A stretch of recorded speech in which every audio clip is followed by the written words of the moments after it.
गोंडल शहर में किराए के मकान में स्थायी हुए अनंत पेशे से शिक्षक है। अनंत स्कूल में काफी लोकप्रिय टीचर है। स्कूल में पढ़ाने के बाद वह बच्चों को अपने घर पर ट्यूशन भी पढ़ाते हैं। खैर, अब तो उनकी शादी हो चुकी है, पर जब वह कुंवारे थे, तब उन्हें अपने किराए के घर में एक बेहद भयानक अनुभव हुआ था।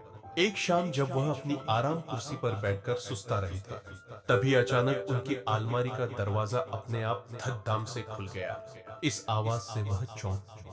उन्हें काफी डर महसूस हुआ, क्योंकि उस शाम वहां कोई हवा नहीं चल रही थी और घर पर तो वह अकेले ही रहते थे। वह उठकर अलमारी का दरवाजा फिर से बंद कर कुर्सी की ओर जाने लगा। तभी उन्हें महसूस हुआ कि किसी ने उनका नाम पुकारा और वह आवाज उस अलमारी के अंदर से आ रही थी। इस भयानक घटना से अनंत बुरी तरह डर गए। उन्हें वहीं खड़दहे पसीने आने लगे और वह बुरी तरह कांपने लगे। डरते डरते उन्होंने पीछे मुड़ कर देखा तो अलमारी का दरवाजा धीरे धीरे हिल रहा था, जैसे कि अंदर से उसे कोई धक्का दे रहा हो। खौफ के मारे कांपते हुए अनंत थोड़ी देर वह अजीब नजारा देखते रहे। तभी अचानक अलमारी से गाढ़ा काला धुआं बाहर आने लगा। यह सब पारलौकिक घटनाएं देखकर अनंत की चीख निकल गई। अनंत दौड़कर घर के बाहर आ गए और सारी बातें अपने पीडीडी डोसियों को बताने लगे। अनंत के बड़ी डोसी उनके साथ घर में दाखिल हुए और उन सब ने वहां जो भी देखा उसे देखकर सबके होश उड़ गए। कमरे की छत पूरी तरह से काली पड़ी डीएस चुकी थी।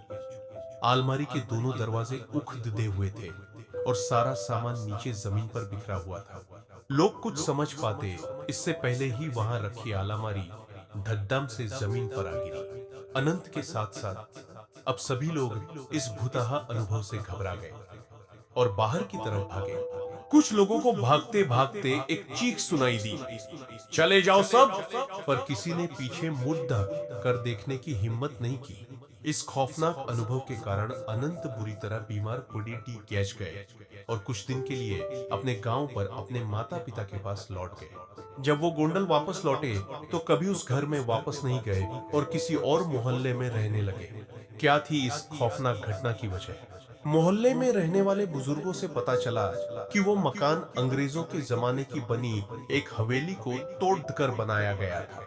कहते हैं कि उस हवेली का मालिक बहुत क्रूर इंसान था और एक बार उसने अपने नौकर को जलाकर मार डाला था और उसकी अधजली लाश उस अलमारी में छिपा दी थी। मकान मालिक ने कभी वो अलमारी प्रयोग नहीं की थी, लेकिन अनंत राजनाथ के मांगने पर उन्होंने वो अलमारी उसे दे दी थी और शायद इसी कारण नौकर की आत्मा नाराज हो गई और ये खौफनाक डरावनी घटना घट गई।